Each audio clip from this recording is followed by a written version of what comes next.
انسان کی بدن، انسان کا بدن، انسان کے جسم کام میں آتا ہے۔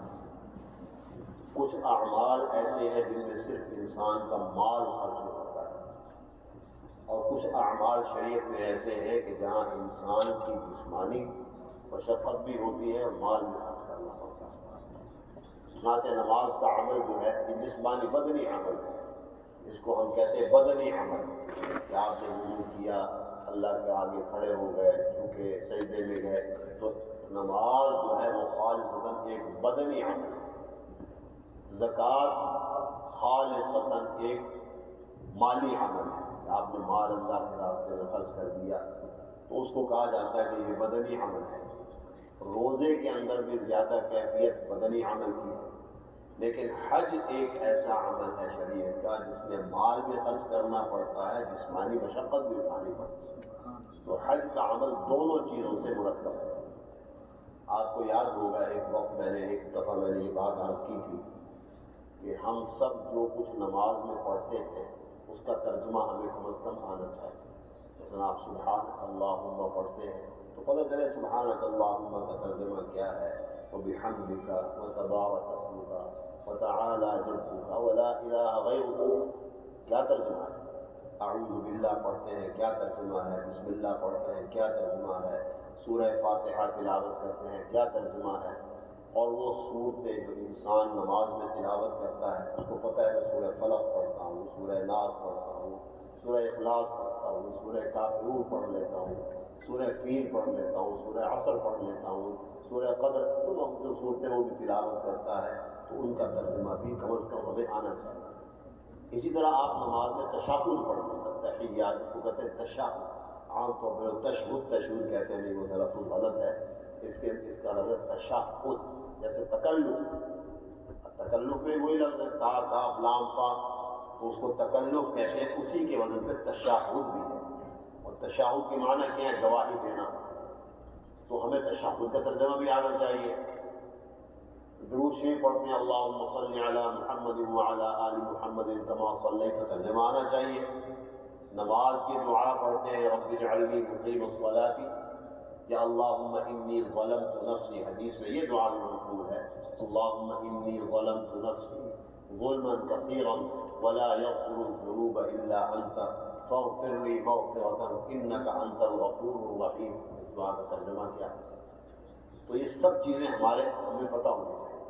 تو التحیات للہ، یہ تین لفظ ہیں، التحیات للہ والصلوات والطیبات۔ پھر آپ کیا کہتے ہیں؟ السلام علیکہ۔ تو یہ التحیات للہ والصلوات والطیبات، یہ اصل میں تین قسم کی عبادتوں کی طرف اشارہ ہے۔ ایک زبانی عبادت، التحیات للہ، تمام زبانی عبادتیں، والصلوات، اور تمام بدنی عبادتیں جتنی بھی ہیں، اس میں روزہ بھی آ گیا، اور والطیبات، اور تمام مالی عبادتیں۔ تو وہ ہر وہ عبادت جو میں زبان سے کر رہا ہوں، ہر وہ عبادت جو میں بدن سے کر رہا ہوں، ہر وہ عبادت جو میں مالی اعتبار سے کر رہا ہوں، للہ، اللہ کے لیے۔ تو یہ ابتدائی جملے کا یہ ترجمہ ہے، التحیات للہ والصلوات والطیبات۔ اے اللہ، میری وہ تمام عبادتیں جو زبانی ہیں، وہ تمام عبادتیں جو بدنی ہیں، وہ تمام عبادتیں جو مالی ہیں، اللہ کے لیے۔ تو حج ایک ایسی عبادت ہے جس میں انسان کا مال بھی خرچ ہوتا ہے، جان بھی لگتی ہے، اور خاص طور پہ میں نے جیسے عرض کیا تھا کہ وہ جو 8، 9، 10، 11، 12، 13، یہ جو 4-5 دن ہوتے ہیں، 13 کا لفظ میں نے اس لیے استعمال کیا، 13 کی تاریخ اس نے ذکر کی کہ اگر کوئی آدمی 12 کی تاریخ کو مغرب کے بعد مینا میں رہتا ہے، آفتاب غروب ہو گیا اور وہ مینا میں نہیں نکلا، تو پھر اس پر 13 کے دن کی رمی بھی واجب ہوگی، اگلے دن کی رمی بھی کرنی پڑے گی۔ جو رمی کا مطلب ہے شیطان کو کنکر مارنا، تو مارنے پڑیں گے، اس کے لیے وقت کا تعین ملا۔ آپ کسی بھی وقت مار کے نکل سکتے ہیں، لیکن باقی دنوں میں احناف کے یہاں اور ائمہ کے یہاں اوقات مخصوص ہیں۔ مثلا 8 کو یعنی 11 کی تاریخ کی جو رمی ہے، جو ہم واپس آتے ہیں 10 کو، تو 10 تاریخ کو جو ہم رمی کرتے ہیں تو اس میں کیا ہے کہ آپ نے صرف بڑے شیطان کو کنکر مارنا ہے. افضل کیا ہے؟ آپ زوال آفتاب سے پہلے کنکر مارنا، یہ افضل. ٹھیک. لیکن اگر کوئی آدمی رہ جائے تو یہ نہیں کہ اس پر کوئی ڈنڈ آ جائے گا، اس پر کوئی تاوان دینا پڑے گا. وہ اگر مان لیتا ہے زوال کے بعد تو ٹھیک ہے. علماء نے لکھا ہے کہ رمی کا وقت جو ہے افضل وقت تو ختم ہو گیا، لیکن اس کے بعد بھی اگلے دن کی طلوع فجر تک وقت رہتا ہے. چنانچہ عورتیں، کمزور افراد جو دھوپ میں نہیں جا سکتے تو ان کو چاہیے کہ بعد میں چلے جائیں، کوئی بات نہیں. افضل بات پہ عمل نہیں ہوا لیکن جسمانی تکلیف سے، زیادہ تکلیف سے بچ جائیں گے. اسی طرح جب جو ہے 11 اور 12 کو، تو 11 اور 12 کا جو وقت ہے وہ ہے زوال آفتاب کے بعد اور غروب آفتاب سے پہلے پہلے، یہ افضل وقت ہے. لیکن اگر کوئی بعد میں مارنا چاہے مار سکتا ہے. اب اگر 12 تاریخ کی رمی کے بعد کوئی آدمی مینا میں ہی رک جاتا ہے تو اس کو پھر یہ ہے کہ وہ فجر اگلے دن 13 کی رمی کر کے پھر مینا سے نکلے. ٹھیک. اسی لیے جب آپ کنکر جمع کرتے ہیں تو آپ کو کہا جاتا ہے کہ 70 کنکریاں آپ نے جمع کر دی، کیونکہ پہلے دن آپ نے 7 کنکر مارے. کتنے مارے؟ 7. اگلے دن آپ نے 21 مارے تو 21 اور 7 28 ہو گئے. پھر آپ نے تیسرے دن 21 مارے تو 28 اور کتنے ہو گئے؟ 21 49 ہو. تو اصل میں تو 49 آپ کو کنکر چاہیے، لیکن 70 اس لیے کہ اگر 12 تاریخ کو بھی آپ نے قیام کر لیا بنا میں تو 13 تاریخ کو پھر آپ کو 21 کنکر مارنے. اس لیے کہا جاتا ہے کہ آپ 70 کنکر جمع کریں. اگر کوئی آدمی 12 تاریخ کی رات کو بھی گناہ میں رہ جاتا ہے تو پھر وہ 13 کی رمی کر کے رہتے. تو بہرحال یہ ایام ذرا بڑے ہوئے کہ مخصوص ہوتے ہیں. اس میں آدمی کو تھوڑی بہت تھکاوٹ محسوس ہوتی ہے. اور اب تو اس دفعہ تو جو حج کا ماحول تھا اس میں تو وہ اے سی بہت لگے ہوئے تھے، سبزہ لگ رہا تھا، اور وہ اچھے سونے کے لیے اچھی جگہ بنی ہوئی تھی. تو بہرحال تو حج کے معنی ہے کہ مخصوص زمانے میں مخصوص عمل کرنا، صرف اللہ کی رضا کے حج کے لیے صرف بیت اللہ کے ارادے تو یہ ہوتا ہے. اس لیے جو لوگ حج کر کے آتے ہیں وہ اللہ تعالیٰ کی طرف سے مخصوص زمانہ مل گیا، اللہ کے گھر کی زیارت نصیب ہو گئی، اللہ کے گھر میں پڑوس مل گیا. وہ کسی شاعر نے ایک شعر کہا تھا، اس کا دوسرا مصرع مجھے یاد ہے. وہ حج کے لیے گئے ہوئے تھے تو پہلا مصرع بھول گیا تو اپنے دوست کو خط میں لکھا تھا، یہ بندہ کمینہ ہمسایہ خدا، کہاں ہماری اوقات، کہاں ہماری استعداد، یہ اتنی حیثیت. لیکن اللہ تعالیٰ اپنے فضل و کرم سے بلاتے ہیں کہ میرے گھر میں آؤ، خاص بیت اللہ میں بلاتے ہیں. پھر اپنے گھر کے طواف کا ہمیں جو ہے گویا ارادہ اور ہمیں عزم کراتے ہیں، قوت عطا فرماتے ہیں. یہ سب اللہ کی طرف سے ہوتا ہے. اب جتنے بھی حجاج الحمدللہ جاتے ہیں وہ یہ کوئی نہیں کہتا کہ میں اپنی اس قوت سے آیا. یقین مانے وہاں جا کے ہر حاجی کو یہ محسوس ہوتا ہے کہ اگر حق تعالیٰ قوت نہ دیتے اور اللہ تعالیٰ مجھے یہاں نہ بلاتے تو میں نہیں آ سکتا. اب اسی طرح کا آپ حال دیکھ لیجیے کہ وہ لوگ جو پچھلے وقتوں میں صرف عمرے کا ویزا لے کے آ کے مصر سے، جارڈن سے، کہاں سے وہ رہ جاتے تھے مکہ میں یا مدینہ میں، اور پھر جب حج کا زمانہ آیا تو نکل آتے تھے. اب اللہ نے اس دفعہ اللہ تعالیٰ کا عزم تھا کہ نہیں ان کو نکالنا ہے تو ان پر ریڈ ہوئی بات کر رہے ہیں، ان کو نکالا گیا وہاں سے. اب وہ تو اپنے اس سے آئے تھے تو معلوم ہوتا ہے کہ اصل میں صرف اللہ تعالیٰ جل شانہ جس کو چاہتے ہیں بلاتے ہیں. بس یہ اگر وہاں جا کے احساس ہو جائے کہ مجھے اللہ نے یہاں بلایا ہے، اور جیسے علماء اور احادیث میں آتا ہے کہ وہاں بندہ ضیف الرحمان ہوتا ہے، اللہ کا مہمان ہوتا ہے. تو حقیقت بات یہ ہے کہ وہاں جا کے آدمی اگر یہ اپنے اوپر طاری کر لے کہ میں اللہ کا مہمان ہوں، اللہ کا مہمان ہوں، اور پھر اللہ کی میزبانی میں میں یہاں پر آیا ہوں، تو اس کو حج کا لطف اور آتا ہے. اور اگر یہ ہے کہ حج کرنے آئے، ارکان کیے اور چلے گئے، ٹھیک، تو حج تو ہو گیا لیکن وہ کیفیت حاصل نہیں. اور میزبان کون ہے؟ احکم الحاکمین. سبحان اللہ، آپ اندازہ لگائیے اللہ کون ہے؟ احکم الحاکمین. دنیا کے تمام حاکم اگر ایک طرف جمع ہو جائیں تو اللہ تعالیٰ کی حکومت کا مقابلہ نہیں کر سکتے. وہ احکم الحاکمین ہے. تو انسان اللہ کا مہمان ہوتا ہے.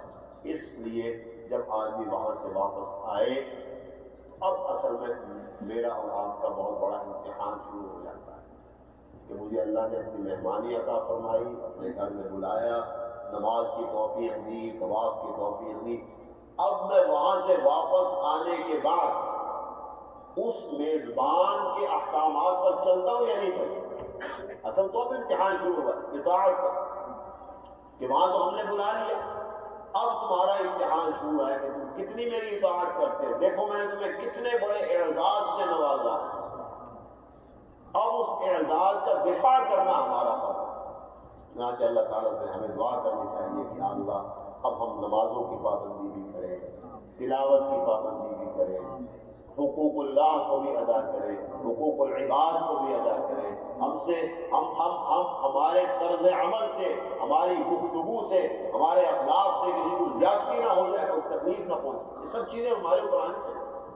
اور اگر حج کرنے کے بعد یہ چیزیں نہیں آئیں تو معلوم ہوا کہ کچھ ہماری انٹینشن میں فرق ہے، ورنہ حج کرنے کے بعد انسان کے اندر تغیر آنا یہ لازمی ہوگا۔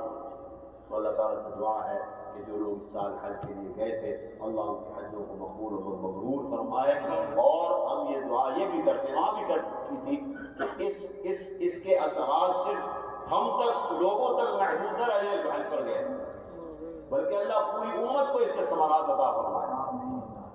اسی لیے امت کے لیے بھی دعا کی جاتی ہے، پوری امت کے لیے وہاں دعا کا یاد ہے۔ تو اللہ تعالیٰ جو لوگ بھی حج پر گئے اللہ ان کو حج مبرور و مقبول عطا فرمائے، اور ہم سب کو جو ہے اپنی زندگی اپنے احکامات کی اطاعت میں بسر کرنے کی توفیق عطا فرمائے۔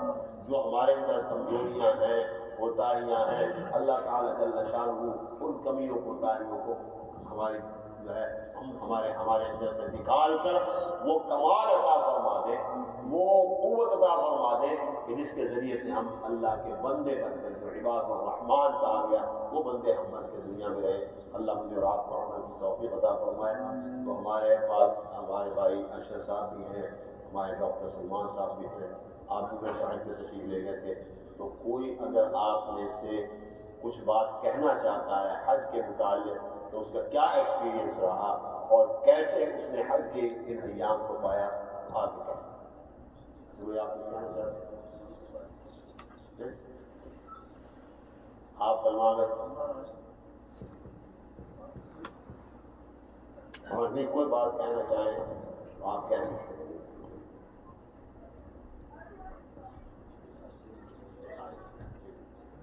کیونکہ ان کا تجربہ زیادہ ہے، کوئی اہلیہ کے ساتھ ہے۔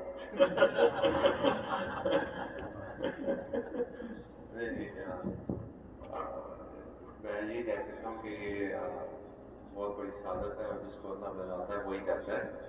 اور میں صرف ایک چیز میں نے جو دیکھی تھی وہاں پہ کہ لوگ ذہن میں آتا ہے کہ میں اے کیٹیگری میں آیا ہوں، بی کیٹیگری میں آیا ہوں، تو وہ یہ ہے کہ اللہ ہر بندے سے کام لیتا ہے، اور اس کا کوئی اے اور بی کیٹیگری میں فرق نہیں پڑتا۔ وہ اگر آپ اے میں ہیں تو آپ کو وہ اے کے حساب سے اللہ آپ سے امتحان لیتا ہے، اور آپ کو تھوڑی بہت مشقت آپ کو پڑتی ہے۔ تو وہ یہ ہے کہ صرف میں نے جو ایک چیز وہاں پہ دیکھی تھی کہ لوگ اپنا جو ہے نا پیشنس لوز کر دیتے ہیں حج کے اندر بھی، تو وہ ذرا احتیاط کرنی چاہیے۔ اور کیونکہ آپ جس طرح مرضی آئے ہوئے ہیں، تو جب آپ وہاں پہ معافی مانگنے کے لیے گئے ہیں، اپنے گناہ بخشوانے کے لیے گئے ہوئے ہیں، تو پھر دوسروں سے درگزر کریں، کوئی غلطی ہو جائے، کسی سے کچھ اوپر نیچے ہو جائے تو اس کو درگزر کر دینا چاہیے۔ وہاں پہ میں نے کچھ چیزیں دیکھی تھی کہ لوگ دھکم پیر کر رہے تھے، کچھ لوگ امپیشنٹ ہو جاتے ہیں، اس کے علاوہ کیا کہتے ہیں تھوڑی سی بد کلامی بھی کر لیتے ہیں ایک دوسرے کے ساتھ، ہاتھ پائی بھی میں نے دیکھی ہے تھوڑی سی ہوتی ہوئے حج کے اندر۔ تو یہ ہے کہ ان چیزوں سے اوائڈ کرنا چاہیے۔ تو کہا یہ ہے کہ یہ بہت بڑی جرنی ہے، اور اس کا میں کو لفظوں میں بیان نہیں کر سکتا کہ وہ آپ کو کیفیت ہوتی ہے جب آپ حج سے واپس کرتے ہیں، جب مکہ واپس آتے ہیں، وہ جو فیلنگ ہے میں نے آج تک کبھی نہیں دیکھی۔ بہت ہی بہترین ہے، اور آپ کو معلوم ہے کہ میں ہمیشہ یہ کہتا ہوں کہ قرآن میں اللہ تعالیٰ نے کہا ہے فَمَنْ فَرَضَ فِيهِنَّ الْحَجَّ فَلَا رَفَثَ ولا فسوق ولا جدال، یعنی بے حیائی کی باتوں سے ہی بچو، برے اعمال سے ہی بچو، جھگڑے سے بچو۔ اور یہی حدیث میں بھی آتا ہے کہ جو آدمی حج کے لیے گیا اور اس نے بے حیائی کی باتیں نہیں کی اور اس نے جھگڑا نہیں کیا تو وہ آدمی ایسے لوٹتا ہے جیسے آج ہی ماں کے پیٹ سے پیدا ہوا۔ اور یہ تو مطلب جھگڑا کرنا کسی بھی عام حالات میں بھی ایسا نہیں ہو بھی جائے۔ اب دیکھیے اہل کتاب ہے، اللہ نے کہا وَلَا تُجَادِلُوا أَهْلَ الْكِتَابِ إِلَّا بِالَّتِي هِيَ أَحْسَنُ، اہل ایمان تم اہل کتاب سے جھگڑا مت کرو مگر اس انداز میں جو سب سے اچھا ہے۔ کیا معنی کہ وہ ہو سکتا ہے پلٹ کے تمہیں کچھ کہیں یا بدتمیزی کریں، لیکن تمہارا انداز جو احسن ہونا ہے، حسن بھی نہیں احسن، یعنی سب سے اچھا انداز۔ تو اس لیے یعنی اس جھگڑے سے تو ہمیشہ بچنا ہی چاہیے۔ کبھی کوئی بات ہو بھی جائے کسی بھائی سے، اونچی نیچی بات ہو جاتی ہے، یہ انسان ہے، ہم سب انسان ہیں، وہی بات ہے ایسے ہمارے بھائی سب اس سے درگزر کیا جائے اور اس کو سمجھایا جائے کہ بھئی یہ بات آپ ایسے بھی کہہ سکتے ہیں، بات کہنے کا انداز بھی ہے ٹھیک۔ ہمارے حضرت خانوی رحمۃ اللہ علیہ فرمایا کرتے تھے کہ ہمارے یہاں جب مائیں اپنے بچوں کو ڈانٹتی رہتی بدبخت، کہتے ہیں خوش بخت کیوں نہیں کہہ دیتے، لفظ بدلنا ہے نا، تو خوش بخت کیوں نہیں کہہ دیتی بھائی، بدبخت کیوں کہتے ہیں؟ بدبخت مانا بد نصیب، خوش بخت اچھے نصیب والا ٹھیک۔ تو خوش تو الفاظ کے استعمال سے بھی اس سے بھی انسان کے اثرات مرتب ہوتے ہیں۔ تو اس لیے جھگڑا کرنا تو یہاں ہم سمجھتے ہیں اچھی بات نہیں، وہاں تو کیا بات ہے۔ حضرت صلی اللہ علیہ وسلم کے بارے میں آتا ہے کہ بعض اوقات آپ سے کسی نے تو صحابہ نے کہا کہ رسول اللہ حکم دے، آپ نے فرمایا نہیں اس کا مجھ پر حق ٹھیک، لہٰذا تو یہ تو کہہ سکتے ہو کہ آپ تھوڑا انتظار کر لیں، لیکن ایسا نہیں۔ تو اس لیے بہرحال اللہ تعالیٰ معاف فرمائے۔ میں بھی اپنے ساتھیوں کو یہی کہتا تھا کہ جھگڑا نہیں کرنا، کوئی بات ہو جائے تو کوئی بات ہوگی، اور اگر اس کی بات کا جواب دینا بھی ہے تو وہ الفاظ تلاش کریں جس میں اس کی دل آپ کی ہوگی، کوئی بات آپ معاف کر دیں، لیکن آپ نے دل آزاری نہیں کریں۔ اللہ ہم سب کو عمل کی توفیق عطا فرمائے۔ بس یہ تھوڑی سی کتاب پڑھتے ہیں تو انشاءاللہ خان صاحب اپنے جانا نہیں کھانا ہے، خان صاحب اچھا ہے جو کیا ہے اچھا دن تو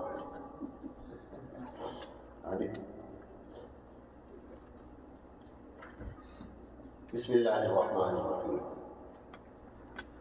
ہماری ایک فصل چل رہی تھی جس میں بخل اور سخاوت کا ذکر تھا، وہ الحمدللہ اختتام کو پہنچی۔ تو آپ یہ سمجھ لیں خلاصے کے طور پہ کہ شریعت کی نظر میں سخاوت کو اچھی چیز ہے، بخل اچھی چیز ہے۔ بس یہ بات یاد رکھیں، جب آپ یعنی ہر چیز کو اس کے متضاد سے پہچانا جاتا ہے، شر اور نیکی، تو نیکی کو دیکھا جائے گا نیکی افضل ہے یا شر افضل ہے۔ اگر بخل ہے اور ان سخاوت ہے تو اللہ تعالیٰ کس چیز کو پسند کرتے ہیں؟ ان دونوں میں سے اللہ سخاوت کو پسند کرتے ہیں، بخل کو پسند نہیں کرتے۔ آج چھٹی فصل شروع ہو رہی ہے اور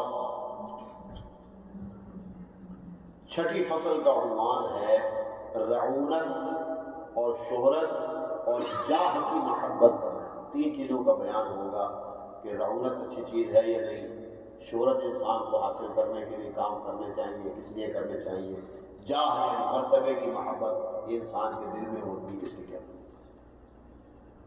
حق تعالیٰ فرماتے ہیں کہ دار آخرت کی بھلائیاں انہی کے لیے مخصوص ہیں جو زمین پر رہ کر بڑھنا، چڑھنا اور فتنہ فساد کرنا نہیں چاہتے۔ ایک کہ زمین پہ رہ کے اپنی حیثیت دکھانا چاہتے ہیں، اللہ کہتے ہیں یہ لوگ اللہ کو پسند نہیں۔ انسان اب دنیا میں عاجز ہے، اور رسول مقبول صلی اللہ علیہ وسلم فرماتے ہیں کہ بکریوں کے گلے میں دو بھیڑیے آ پڑے تو وہ اتنا نقصان نہیں کریں گے جتنا مال اور جاہ کی محبت دیندار مسلمان کے دین کا نقصان کرنا ہے ٹھیک۔ اور اصل چیز تو دین ہے، دنیا تو اصل نہیں، دنیا تو عارضی چیز ہے، لہٰذا ہمیں اپنے دین کی فکر کرنی چاہیے۔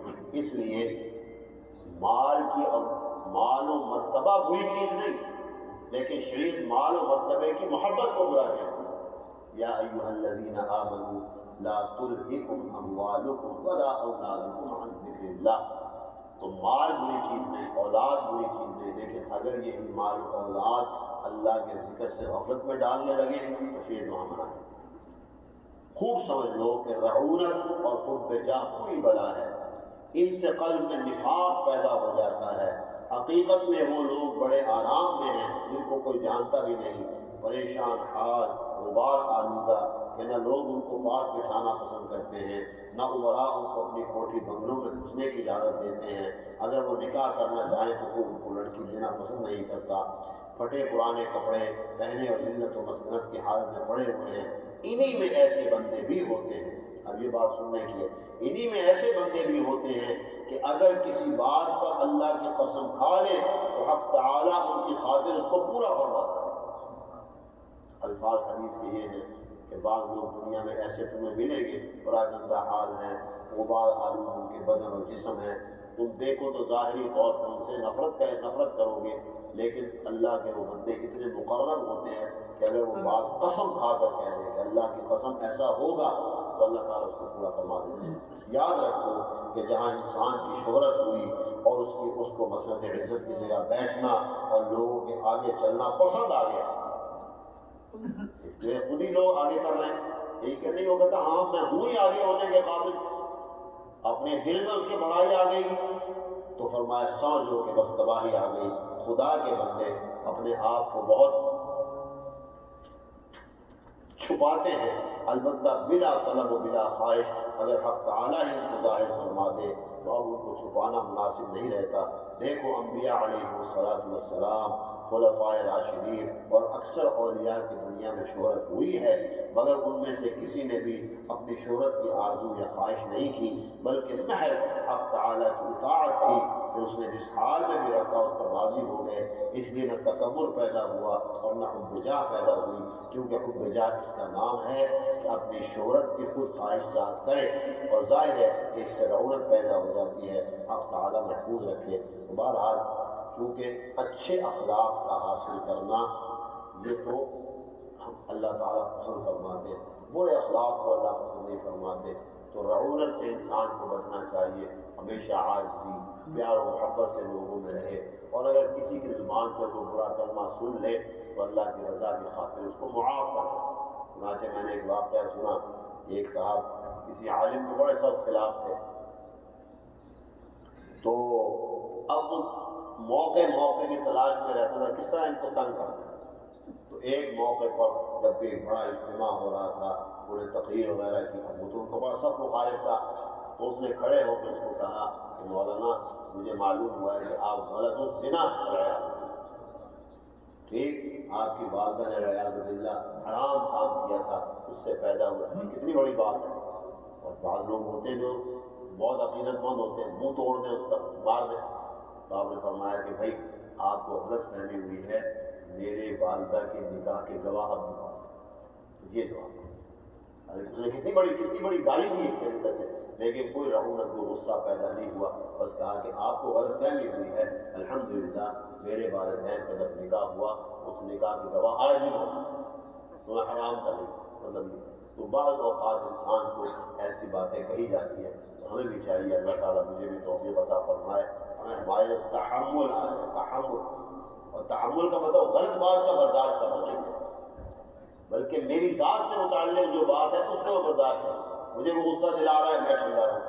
ہاں اگر ایک دین کا معاملہ آ جائے تو وہاں پر آپ کا تحمل یہ کہ آپ حق بات کو ظاہر کریں، بس وما علینا الا البلاغ، اے نبی صلی اللہ علیہ وسلم آپ کے ذمے بات کا پہنچا دینا ہے، لڑنا جھگڑنا نہیں ہے کہ آپ دین کے گردن سے پکڑ کے اس کو دین میں لائیں گے، لا اکراہ فی الدین، دین میں اکراہ نہیں، جبر نہیں کہ زبردستی آپ کسی کو دین میں داخل کریں۔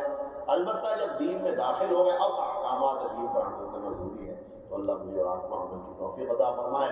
اب ہم تھوڑا سا ذکر کریں گے لا الہ الا اللہ کا، اور طریقہ وہی ہے کہ ایک سانس میں جتنا پڑھا جائے، جب سانس ٹوٹ جائے تو کہیں ساتھ محمد رسول اللہ صلی اللہ علیہ وسلم، اور نیت کیا رکھنی ہے کہ اللہ کے رسول صلی اللہ علیہ وسلم کا ارشاد ہے کہ اے لوگوں جس طرح اور چیزوں کو زنگ لگ جاتا ہے اور ان پر رس آ جاتی ہے، اسی طریقے سے تمہارے دلوں کو بھی زنگ لگ جاتا ہے، تو لوہا اور دیگر چیزوں کے زنگ کو دور کرنے کے لیے آگ میں ڈالا جاتا ہے تو دل کو آگ میں ہی ڈالا جا سکتا، لیکن دلوں کا زنگ دور کرنے کا ایک ہی طریقہ ہے کہ تم اللہ کا ذکر کیا کرو، اس سے اللہ تمہارے دلوں کے زنگ کو دور کرتا ہے۔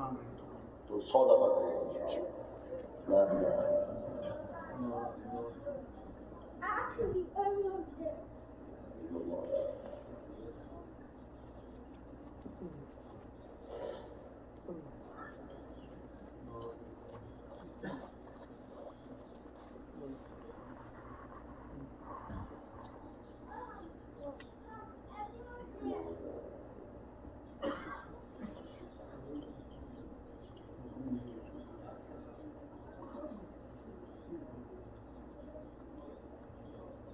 اللہ۔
الحمد لله رب العالمين والعاقبة للمتقين والصلاة والسلام على رسوله الكريم سيدنا ومولانا محمد وعلى آله وأصحابه أجمعين.